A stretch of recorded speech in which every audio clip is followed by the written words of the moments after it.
Welcome to the Management Minute, presented by ManagingScrupulosity.com. Helpful pastoral guidance intended to encourage the effective management of your OCD and scrupulosity. Love God and do what you please.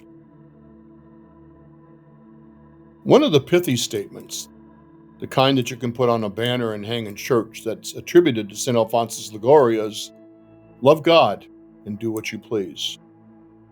By this quotable statement, St. Alphonsus asserted that a person who loves God would consistently choose that which leads to life, that which is holy and healthy. If you love God, you will seek to do God's will, and you will not choose to engage in those kinds of activities or judgments or perceptions or even experiences that you understand is contrary to the will of God. The confidence with which St. Alphonsus proclaimed this assertion is all the more amazing when you become familiar with him and you know something about his life. Although St. Alphonsus is a canonized saint, a doctor of the Church, patron of confessors, the patron saint of Scrupulous Anonymous, and the person on whom the moral theology of the Church is rooted, he was not a person who had his entire act together.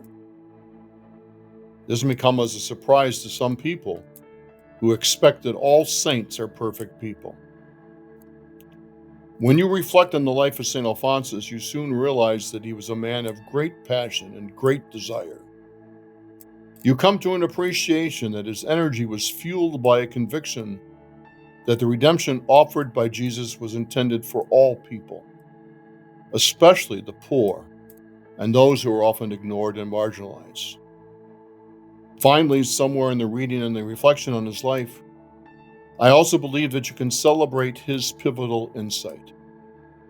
The only thing that was denying people their share in the reality of the gospel was the fact there was no one to preach to them, no one to bring to them an awareness of God's love for them. As a result of this passion, he founded the Redemptorist Congregation, a Redemptorist attempt to continue to energize the Church and the people of God with the conviction of plentiful redemption for all. However, and it is a wonderful characterization of a saint, the flip side of his story is perhaps even more amazing. St. Alphonsus suffered terribly in life from scrupulosity. The man who spent his life and poured out his spirit in preaching and writing struggled every day with believing that he was lovable, that he was forgiven, and that God was pleased with him. He was so easily able to see God's love at work in someone else, but within himself, that is where the struggle took place. This aspect of his life has been downplayed by many of his biographers, perhaps because they were uncomfortable with the fact that such a great saint could suffer in such a way. But it's nevertheless true. The doubts, the anxiety, the uncertainty of constant questioning, and the compulsiveness that accompanies this suffering affected his physical health and well-being. Despite all of this suffering and this daily struggle, St. Alphonsus constantly acted against the impulse in his life to despair, to not believe, to give in to feelings of guilt and anxiety, and to hold on for dear life in the conviction that he had been redeemed, and that his redemption was something that needed to be celebrated and proclaimed.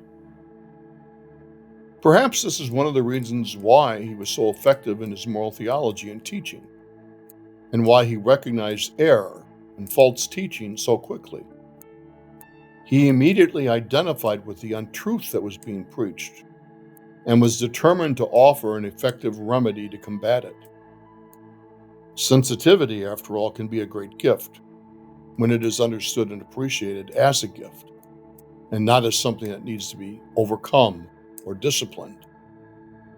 I could not help but think of St. Alphonsus and his simple teaching, "Love God and do what you please," when I reflect on familiar gospel narratives. A central teaching of Jesus comes to mind. Love God, love your neighbor as yourself.